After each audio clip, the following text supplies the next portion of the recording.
I just want to pray before we start. Thank you, Father God, for this morning. Lord, it's all yours. 3 o'clock this morning, Lord, I said to you, here is your handmaid and do as you wish. And I was asking you this whole week, Lord, I can have a good sermon, but I don't want that, Lord. I want a God sermon. Lord, and this morning, Holy Spirit, I want to come and ask you that you will minister to each one here what you want to tell them. Lord, because sometimes someone can say something about Cape Town, but you are talking to me about Durban. Lord, and that is what I'm talking about this morning, that you will come and prophetically minister to each one here. Thank you, Holy Spirit, that you will receive honor and glory out of each word that comes forth. In Jesus' name, amen.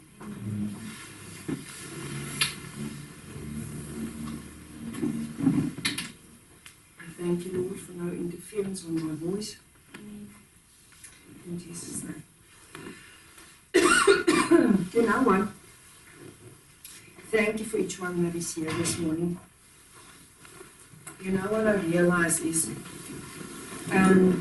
there's so much going on in the spirit at this stage that it is almost like, I don't know if you have ever had the experience, you talk to someone when you are in the first year in high school, you talk to someone that's the last year in high school, and you almost think that, how am I going to get there?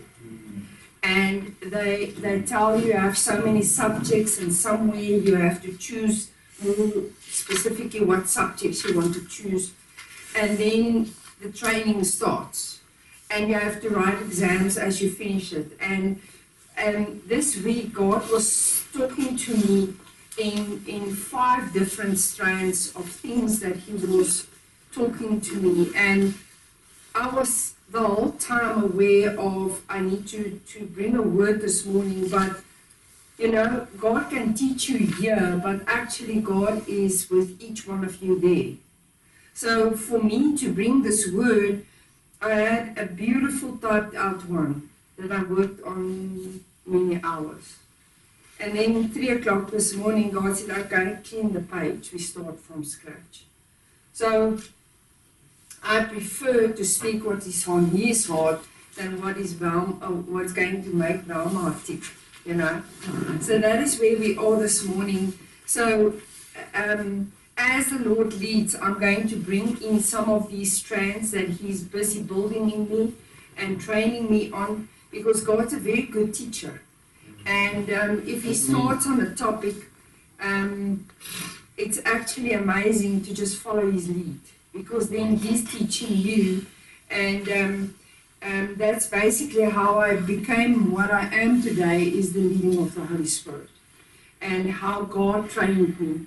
So if I just think the first time I stood behind the pulpit, I know that if it were possible for my teeth to like that, out of fear, I think that would also be hurt. But you know, God is so faithful, He just pushed and pushed and pushed. And at the end of the day, you stand in front of people and you are not you. You are just the vessel. And I honor Him for that, but that was also laid down, because it's not about me, it's about Him. And He must always receive honor out of everything we do. So this morning, it's actually, I just want to come back to the clay playing. You know, sometimes we need to do something physically so that our faith can grow. Or there comes a change in your mindset of where you are.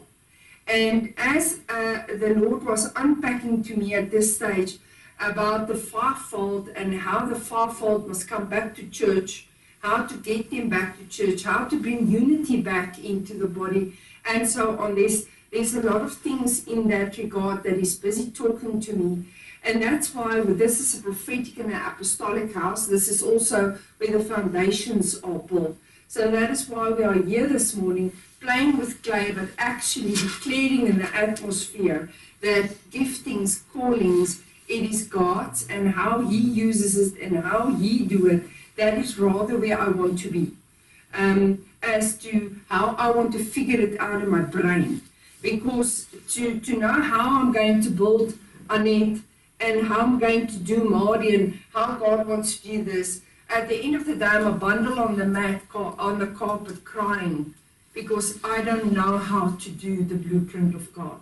But that is what's so beautiful is if each one come and just sweep in front of his home, at the end of the day, you know that the house is clean. So let's start at ourselves. I hope this message is going to encourage you, but also stretch you a bit. Marty, you built a crown, and God is at this stage busy talking to me on the crowns of the New Testament. The crowns that he's speaking on in the New Testament. I'm going to end my sermon this morning with those crowns so that you know where God is busy with you at this stage. Because it's always encouraging to see how God do things. I would rather keep in his pattern than doing the way I would push it. Okay. So I want to you to take your Bibles. You know, I'm a Bible, like you say, we are church hoppers. Sometimes we are Bible hoppers in this place. So I'm going to use you to help me to bring this message this morning. So I'm going to ask who has got an app or a Bible here that can read scripture? All of you. Okay, so can I start from one scratch? You can so long look for the scriptures, and I really want us to listen to what God is saying. So let's start in Exodus. Elian, can we start with you? Yeah. Exodus 3, verse 6 to 10. So you're still in the beginning. You're also going to read verse 11 for me, but just start there for me. Marty, will you do Jonah 1, verse 2 for me? We're also going to read more scriptures there, but that's fine. Let's start there. Do you want it in a specific? No, just fine. Just fine, it's fine. See, Jonah? Jonah 1, verse 2. Okay, and then Willie, will you read Esther 4, verse 1 to 3 for us? But I will tell you when to read it, okay? Any translation, please not Afrikaans. Esther 4, verse 1 to 3. And then, Christine, will you do Nehemiah 1, verse 4 for me? Nehemiah. In Afrikaans, Nehemiah 1, verse 4. And let me just see. That is at this stage here. I'll ask you guys just, okay, for the rest. All right. I asked the Lord this morning, each one of your major moves in the Bible, what happened there? Because he's keeping on, and me and Derek are teaching often on the Day of the Saints. But every mighty move of God through the Word, where it flowed from the Old Testament into the New Testament, the coming of Jesus,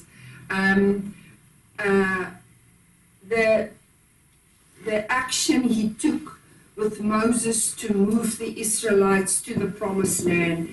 There was major moves that needed to take place. And he came back with the following. So, Elian, please read Exodus 3, verse 6 to 10, because something happened in the atmosphere for this major move to come. So, will you read Exodus 3, verse 6 to 10 for us? Then he said, I am the God of your father, the God of Abraham, the God of Isaac, and the God of Jacob. At this, Moses hid his face because he was afraid to look at God. The Lord said, I've indeed seen the misery of my people in Egypt. I have heard them crying out because of their slave drivers, and I am concerned about their suffering. So I have come down to rescue them from the hand of the Egyptians, and to bring them up out of that land into a good and spacious land, a land flowing with milk and honey, the home of the Canaanites, Hittites, Amorites, Perizzites, Hivites, and Jebusites. And now the cry of the Israelites has reached me, and I have seen the way the Egyptians are oppressing them. So now go, I am sending you to Pharaoh to bring my people, the Israelites, out of Egypt. So what happened in history here? Before the burning bush of Moses, what happened there? A nation started weeping before the Lord. They started crying out before the Lord. This is one of our keys. There was a crying out for God's help. Okay. The Welsh revival started by two sisters crying out to God. The one was blind and the other one was totally crunched with arthritis. So that was a cry out that started. They started praying every night from 10 to 3. And after a few weeks, they got their pastor involved and asked him to start praying. And at the end of the day, it was such a revival that there was a lot of revivals born out of two sisters that started crying before the Lord. Then, in Exodus 3 verse 11, and this is where I want to ask you, where are you? Because this week as we were ministering, one of the things that came up was excuses.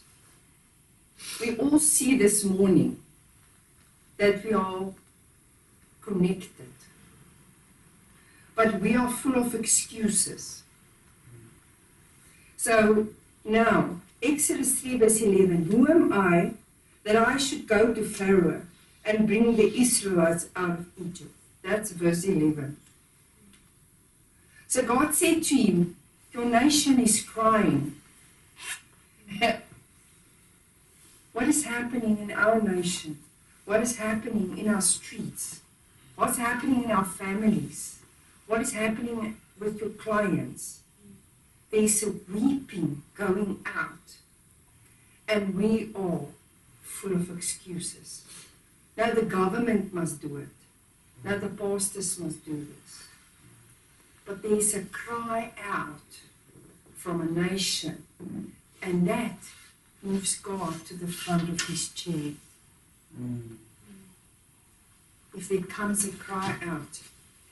The next one is Jonah. Marty, please read from Jonah 1, verse 2, and stop at verse 3, please. For now. Okay. Arise, go to Nineveh, that great city, and cry out against it, for their wickedness has come up before me. But Jonah arose to flee to Tarshish from the presence of the Lord. He went down to Joppa and found a ship going to Tarshish. So he paid the fare and went down into it to go with them to Tarshish from the presence of the Lord. So what was the history of Nineveh? Nineveh was known for the cruelest nation in the time frame at that stage. They were the cruelest nation. If they caught you or you did anything against what they wanted, they literally took your skin off your face. That is how cruel they were. And this guy, Jonah, was sitting at God's feet. God asked him, go and speak to Nineveh, because my heart is heavy because of that city. And he went, literally, I did a study where was Nineveh and where was Tarshish. It's literally totally like opposite. The one is 2,000 miles this side and the other one is actually close. He wasn't far from Nineveh. But what was his excuse? He was scared. He was so scared. And what's interesting of the whole journey of Jonah is he was running from the presence of God. And how many times God give us assignments And we are lacking of doing them. We lack to get involved. We lack doing what God has actually laid in our hearts. And what's interesting is there was a 3 days, 3 night experience in the fish's tummy. Now they call it in some translations the sea monster, and some they call it the fish and the whale and whatever. I am at a stage where I just say he was in Sheol. That's what they also call it, the place of death, for 3 days and 3 nights. Who else did that? Jesus. You know, they say that when Jonah came out there, that of the tummy things, yeah, he had actually a different skin color. Yeah. And when he started screaming in the streets of Nineveh, he got their attention. And remember what I said to you Sunday, sometimes God takes us through 3 days without food or water. Why? To get me out of myself. And to get my heart where his heart is. And you know, sometimes we need to take an action, but we are lacking that. And we end up in totally a bad situation because of disobedience. Because if you are not doing what God lays in your spirit, you are disobedient. I mean, even if you need to contact someone and you know that person is not okay, and you don't do that, you are disobedient. This week there was a woman, she posted a thing on Facebook, and the Lord said to me, you phone her now, she's not okay. Now, I mean, you go on Facebook, now you look and you find the number, it's not the right number, there's a other number, and you WhatsApp, and after a while I got hold of her. And she said to me, you know what, Welma, I'm astounded because I gave up this morning. I just don't want to go on anymore. I'm not even in a place of surrender. I'm so broken, I can't go on like this. How did you know you need to phone me? Is that really God answering my prayers? And God came and he gave a woman that wanted to give up a new place. And now the tiger has stand up, the Lion of Judah has got a hold of her. And she's busy making choices she never wanted. She's starting to obey God's voice, and she's getting back to Nineveh. She's really getting back to her blueprint plan. But it sometimes takes you to go through a whale's tummy before you are going to listen. And that's the thing is what are we doing with the assignments that God is laying on our hearts? Are we postponing it? Are we running the opposite side? And that's the thing, is there's a wailing going out in the spirit from a nation. If I just think of children, what our children are crying out at this stage, that comes before the King of Kings. And God loves children. God loves children. Let's go on. Let's look at Esther's life. Willie, will you read us Esther 4, verse 1 to 3? Yes. Let me just give a little bit of background. Esther, her uncle Mordechai, heard what Haman was doing to the Jews. They're going to kill all Jews. And Haman said, I'm going to put 10,000 shekels into the king's pocket if he kills the Jews. Can any of you remember Judah? How much did he get for betraying Jesus? 50 pieces of silver. Yes. So this was for a nation. This was the price that was paid. Sometimes we pay a price to set the nation free. Or we prepared to take our pockets, touch our pockets for what we stand for. Amen. Sorry, but That's what God Somanette threw in this morning, because it come at the price. So, okay, Billy, read that for me, please. Okay. I'm reading out of the Amplified. Now when Mordecai learned of everything that had been done, he tore his clothes in mourning and put on sackcloth and ashes and went out into the center of the city and cried out loudly and bitterly. He went only as far as the king's gate, because no one was to enter the king's gate dressed in sackcloth. In each and every province that the decree and law of the king reached, there was great mourning, and among the Jews with fasting and weeping and wailing, and many lay on sackcloth and ashes. I haven't seen a person in the square of Centurion Mall wailing and weeping and in sackcloth for what is happening in our town. Think of it. Can you imagine standing here on the corner of Southbourne Avenue, sitting there and weep for the street? What is it going to take for us to start standing up in this nation and see God for His turnaround? Or are we just busy with my little kingdom? Because there's a shift coming to His kingdom. It's busy taking place. And that is, the thing is are we the Mordecai? Because what happened now?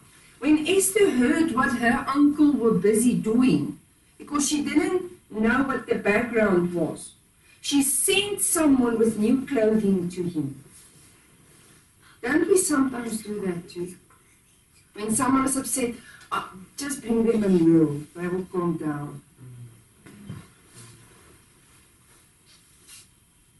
And when her uncle sent a message back and said, you can be in your lock-up castle, you can be in your safe home, you can have your warm food, your warm shower, but I'm telling you, this nation is falling apart. Are you going to step up to the program and start wailing and weeping for the change of God to come over a nation? And I'm telling you, this is not just we get together in Bloemfontein, we get together in Cape Town, we get together in Polokwane, we get together in Joburg, we get together wherever. Once off in 4 years, or 10 years, or 15 years, or 12 years, or 6 months. This is the street where you're staying. This is where you live. This is where you work. This is where you buy your groceries. This is where you fill your tank with fuel. This is where God wants to use each one of us to make an impact that changes destinies. So, there was, firstly, we learned there was a crying out of a nation.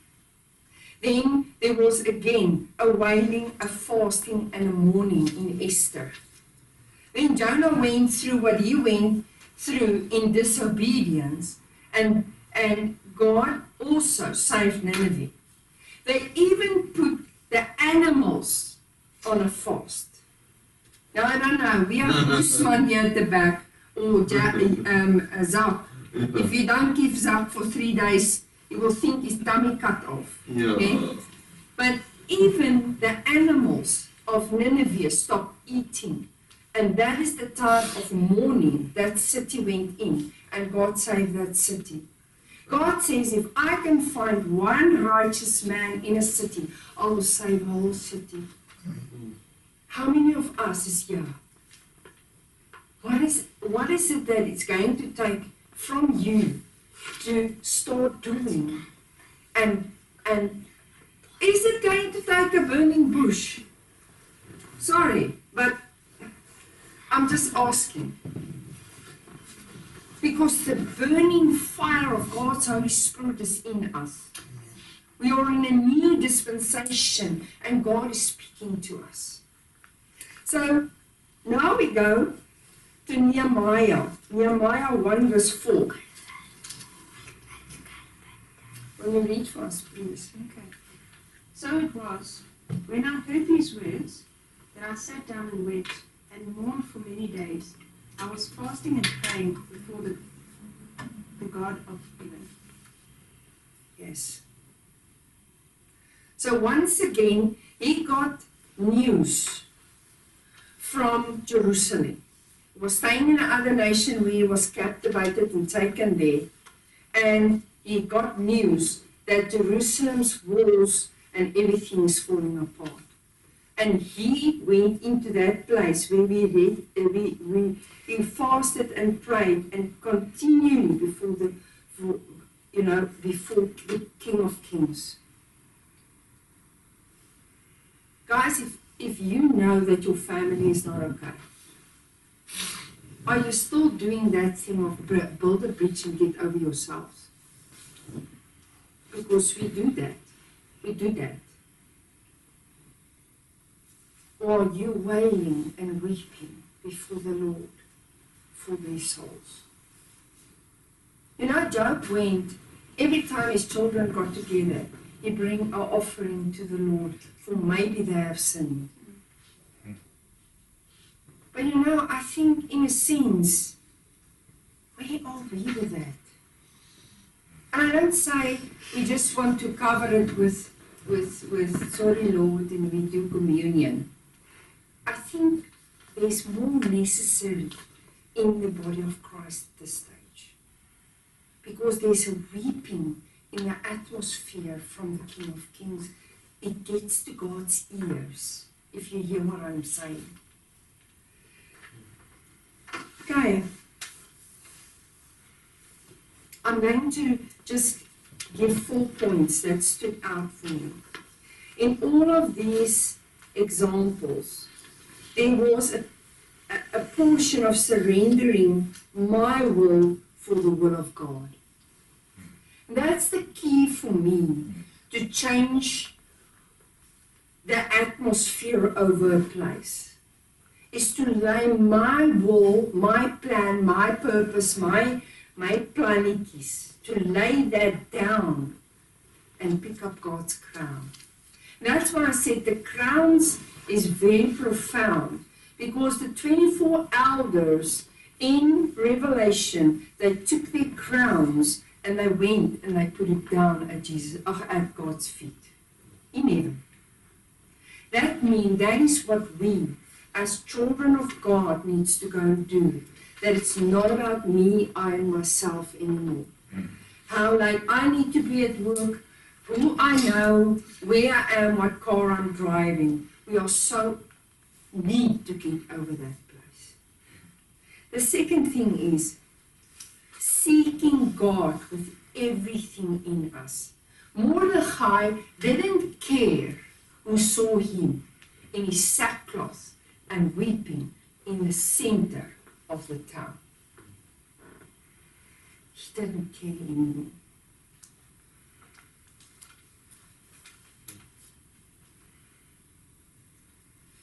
The third one is stop running away from the problem, but running into the face of it. Face on. To stop stepping back, running from the Nineveh, but running towards it. So many people, I'm sitting here in the counseling room, they need to make a choice, but they're not prepared to do it. Because every choice they are making is going to have terrible consequences. I sit here with women that tell me that there's things that happened in their past that until today, they're 15 years married, they haven't told their husband they had an abortion. And it's a nightmare in the inner room of their marriage.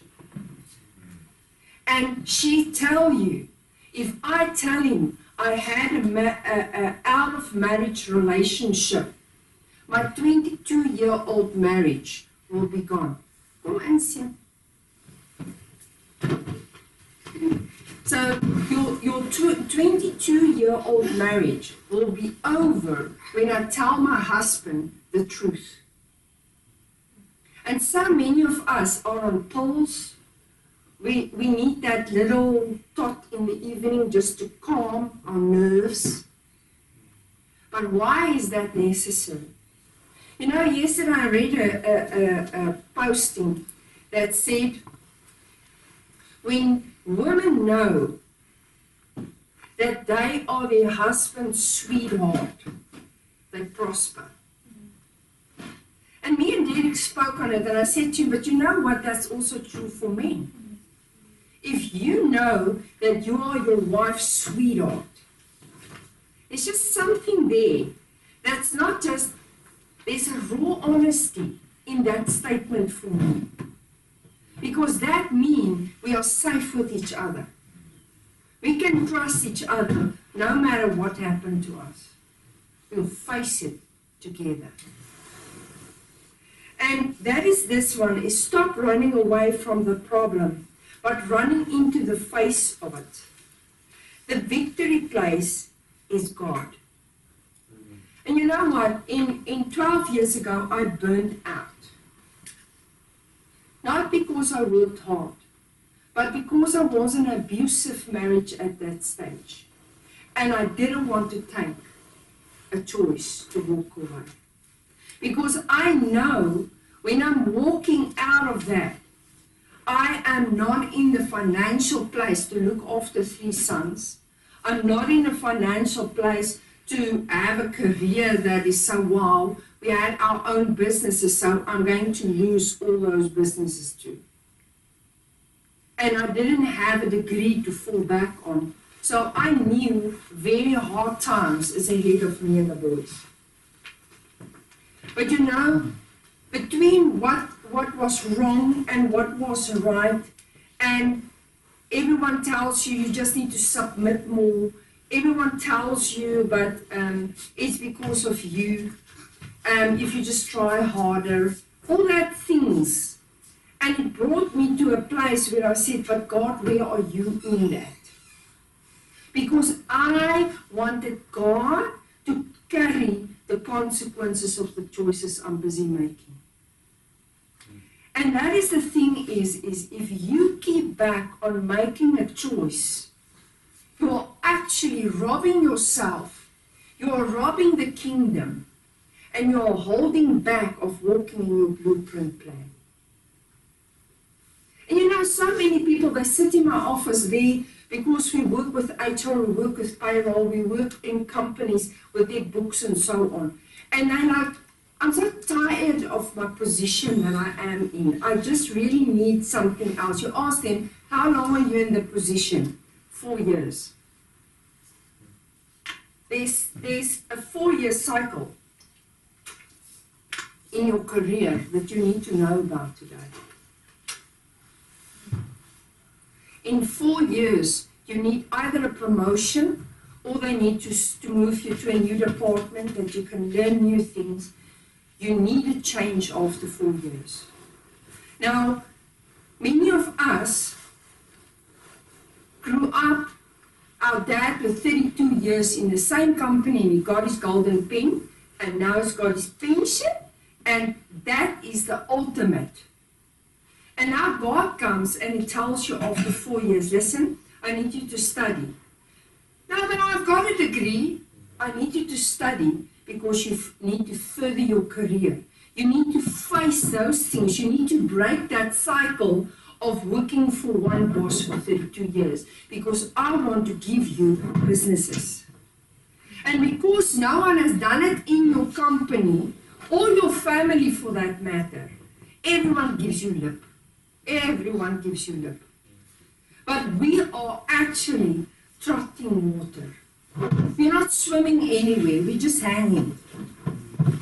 And that is what is happening also, and that is why Sunday when I said to you, bring order in your home, bring order in your office, bring order so that God can command a blessing in that place. This whole week for 2 days, there was filing, that was piling for a while became filing this week, because God can command a blessing. And since then, the work is coming in. There's paperwork that shows it. Because God is a God of order. But we slack. We don't do what God has called us to do. The fourth one, stop thinking someone else must do something about it. Hella. Hella? I don't know who's they. They. So, if you see there's children that sits in hours at the gate of the school, and that's a problem for you, where's them parents? And then you go and you start talking to that young people. Listen, where's mom? Now it's a single mom. She leaves in the morning 6. She drops me here in the winter. She comes at 7 to 9. That child sit here. Now you can go and you can say, nee jong, kom sissie. Nee, you can't be here. You must wear your mask and you must go home. Have you ever thought of filling your tank with fuel and take the baby home? Take them a Brady. This house became a haven when Marcus and them were here in school, because the babies were just coming. I just had to keep the eggs and the bread and the cheese enough for all the dagwoods that needs to come forth out of all these young men and women that were here. This was the safe haven. But are we just seeing the teachers, yeah? The teachers now, they must do something about that. There's a mom here in Centurion. She was walking 2.5 kilometers per day to get to her job with 2 babies, pushing them in a pram, because she came out of a divorce and there was just no funding for a vehicle. And someone in Centurion heard about her, and they started picking her up daily. Got her to a job, dropping the babies at the play school, helping her. But you know, we think, Sala, ooh, that's you and me. Those things that is bothering you in your town, your street, that is where God wants you to operate. That's where God wants to use you. And I mean, I know there was many times that the boys will come to me and they say, Mom, there's a child that doesn't have broodjies today at school. Then we just do, especially Cornelius, he was always looking after the other children. And I bought a bread per week extra for that. But then what happened is, before I get from the Checkers into my car, Cornelius already gave that bread to the arme oom next to the road. So at the end of the day, it was the house's breadies, but we just made more, because that was his heart to help a child with a breadie. There's schemes at this stage here in our town where they're looking after 110 homes at this stage, just helping them with the basics. We have an elderly couple. They can't get out of the retirement villages now. They're old. So the retirement management take their money and go and buy them what they need and bring it in sanitized and everything for them. But that's expensive experience, because they always go to the cheapest places. But these people go to one place and they ran literally out of food. And they found Derek in tears, and they're like, we don't know who to phone today, we're hungry. And he said, okay, send me your list. He went to the shop, he went to the security guys, gave them the food there, and they were taken care of. You understand? So we can many times say them, and we can have excuses of, yeah, but it's actually the end of the school's problem. Or I think it's the policeman. Yes. At this stage, there's 2 of our police stations closed here in Centurion of COVID-19. Are we driving in the streets and praying more? Because they can't do their job now. So now we need to get off our bums and start driving and do what we need to do. You hear where my heart is? There's a weeping in the spirit before the King of Kings. God is asking us today, are you going to be the answer? Are you going to be the Mordechai that sits in sackcloth and weep over a nation? Or are we just going to say again,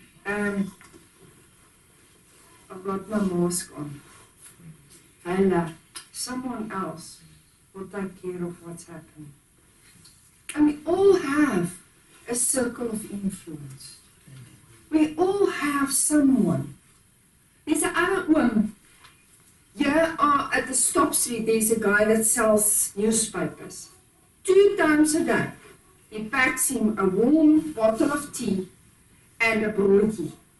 And when he goes and fetch his newspaper in the morning, he gets his warm bottle of tea and his broodjie, and then by 12 he goes again, because then they knock off and they don't sell papers anymore. Then he knows he's got a meal for the evening. And that is where I am this morning. So, are you prepared to lay you down? Are you prepared to obey? Are you prepared to start weeping for a nation? Because God is sitting on the edge of his chair, ready to bring the mightiest move we have ever seen of souls. But we don't know how to care anymore for the lost and the broken. We don't know what to do. I mean, you are going through a divorce. It's so nice to just get a call and says, how are you doing today? Now hanging on my fingernails there. Let me pray with you. You have to care. It doesn't take $5,000. It's sometimes a 10 rand call. Do you understand what I mean? Because if the souls are coming in, they're going to have tattoos everywhere. And I don't have anything about tattoos, but some people do. They're going to be all skin colors. They're going to be workless, jobless, divorced, sick, and down and out. But they, whoever they is going to start looking after them. Can you imagine? We went through baptism water. We're going to get people that come on a Tuesday. Listen, I need to be baptized now. Rita said, anytime. You just phone, even in the middle of the winter. She has respect for you guys for last week, but it doesn't matter. That pool is for the kingdom. That's what I'm talking about. It is, if everyone bring his little thing to the table, that little thing can impact someone's life. You know, at the stage, God, I had my own, we had our own ice factory here. So we were working like men. I had my tackies on, my jean, my t-shirt, my hair was in a bun, there was no makeup, and I was working from 6 in the morning, many times until 7 at night, repacking, packing, sorting out, get bags, do this, help clients afterwards, deliver ice, gaan aan. And God shifted me from that, after 8 years, into the corporate world. They didn't like my t-shirts and my tackies. What the heck? I looked stunning, man. It was clean. It was clean. There was a cut here and there. I didn't know how to make up. I didn't know how to do it. And a lady phoned me. She said to me, Friday night, I want you to come to my home. I'm like, shoppies, like a tea, here we go. I arrived there. There's 3 black bags full of women's clothing. She found every woman in the family. She said, that clothing you didn't wear the last 2 years, there's a woman that can use it. That evening, I got 12 cutted shirts, long sleeved, was winter, with pants, with jewelry, everything. God literally ripped me out for the corporate world overnight. When I walked in the Monday, the one boss jumped up from his table. He said, "Who are you?" Because they taught me how to make up that weekend. They cut my hair. They did my clothing. And I walked in that Monday and they couldn't recognize me. And it was just a family of women that said, "Here's a divorced woman that needs a chance in life." And you know what? That changed my life forever. Because I met a God that's my source from that day on. I knew that if I asked my daddy something, even like you said, before you ask, he said, "I will answer you. Before you open your mouth, I know what you're going to ask. And I will give that to you." I fell sick in that time with klierkoors. I don't know what's that in English. And my hair was so brittle, it literally broke. And I was standing in the morning in front of the mirror and I said, "Lord, if I can just get one treatment for my hair." You know those treatments that they gave you in the hair salon, that they put you on that machines and then they blow away your hair. Because my hair literally was lying on my shoulders, it broke off. 3:30 that afternoon, I got a call from Carlton Hair. "This is Women's Month. Your name was pulled out of a hat. You won 12 months treatment. Every month you can come in. We're going to put your hair in a treatment for that whole year. And a blow wave included." And you know what was the best? The first thing that dropped in my spirit is, I can sew 2 of them. And I blessed 2 other women with 2 of the treatments. They literally gave me a little gift voucher per month and I could go and do my hair for 10 times because God helped me to bless 2 other women also. You know, if you start looking at the detail that God is looking after us, we really think, listen, I'm not the type that can lead out a nation. But maybe you are the one that cut and color a single woman that's going through a hard time. Or just invite a single man that's for dinner with your family. Because Derek said to me, when he was single, it was sometimes hard. Because women cook together. But it's getting weird when men just... So invite and care. Make a pot of soup. Start caring for each other. And you know what? Elena's got such a cute thing she do. She's got these uncles and aunts. Family of mom and dad. She has these appointments. She go and she drink tea with the Tannies and the ones. They love it. They bake and they prepare. And when she comes there, it's a spread. I mean, they're so glad she comes. I get But cheesecake. I can't have alles. They go the extra mile. But you see, she knows they want company, but she also needs company. So she started visiting these Tannies and Ooms, and what a joy it became in her life. She actually stops any of our activities to go and care at the Ooms and the Tannies because it became what she do. And she ministers to them and she loves them. Does this make sense? Are we going to wait for a burning bush? Are we going to wait until all the wheels of our nation comes off? We stand and we angry at the government, we angry at the police, we angry at the doctors, we angry at everyone who comes and go, oh, we're going to say, let's start with us. Let's go and impact and make a difference where we can make an impact and a difference. And if you don't know how to do it, contact us. Let us give you examples where to get involved. There is a lot of work to be done. And we are starting to build into our community time. Sitting with pastors, sitting with leaders, asking them what is on your floor, where can we assist you? Because why invent the whole wheel? There's the Borgo. This was the Borgo, né? There's the Borgo. He's already a registered NPO. He's doing what he needs to do. We just take him. We get from other source some mini meal. We take him that as he needs it. There's milk powder for babies. He knows where's the mummies. He takes it to them. And that is what we're talking about. That you don't need to be everything for everyone, but you can be someone for somebody else. That's when I want to stop. I don't get to the rest because I see our time is done. Let's pray.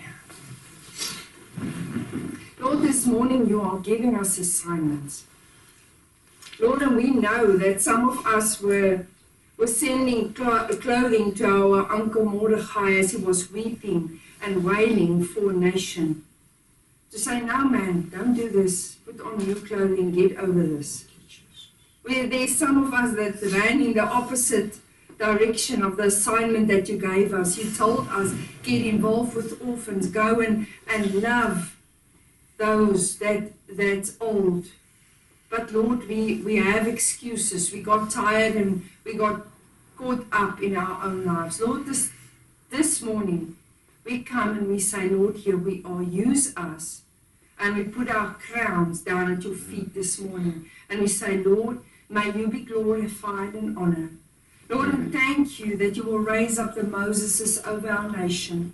That you will raise up the Joshuas that will take us into new places. And is not scared to walk around the eye or walk around what you tell and not I. Someone out of the city's name, Jericho. Thank you, Father God, that you will raise up us up for a time like this, Lord. And if we were full of excuses, please forgive us for that, Lord. Lord, we are praying for our cities today. We are praying for our nation, Lord. We pray, Lord, because there's a lot of challenges on the floor. There's many businesses that is really closing down. It's so hard to walk through the shopping malls and see too late, too late, too late. The places is gone. Lord, where we drove to the east of Pretoria yesterday looking for a specific place, and all we got was a place that was closed and nothing is going on there. Lord, and so many people are devastated at this stage. And we pray, Lord, that you will encourage also the leaders of our town. That they will stand up, Lord, and not cringe away in this time. That they will start weeping before you for the change that we need in this nation. Lord, and it's nice if someone stand up and say, let's do this. But Lord, you are saying to us today, take your trowel and start in front of your home. Start rebuilding the wall in front of your street, your home, and start impacting where we are. Thank you, Father God, that you will come with plans, that we will win the biggest revival that ever hit the world, that we will be trained how to care, how to love, how to reach out, how to stand with someone that is newly born in you, that needs to learn a lot and not judge them and say, yeah, Nia, you've never been here, and you this and you that, but just love them back into your presence. Lord, give us a heart for our nation again. Lord, give us a heart for those that is actually so out of line, that we will start weeping again before you to touch those leaders, to touch this nation, Lord, and this continent, and where you want to use us, Lord. Thank you for each one that came today. Thank you, Father God, that you will give us plans, because sometimes we know we need to do something, but we don't know where to start. Lord, let us start with those that is already busy doing what you laid in our hearts. But Lord, thank you that you will raise up all those that need to care and love. Yes, Lord, some of us can just give a 10 rand. That's awesome. Some of us can give in time 10 hours. Some of us can give talents and gifts to help others. Lord, let us put that all in the same basket and say it is going to take a whole city to raise one child. But Lord, today we are saying, let it be your church that start loving you others, those that is lost, broken or hurt. Thank you, Father God, for the opportunity to have health, to have a vision, and to have a call on our lives, that we can do what you have called us to do. In Jesus' name, amen.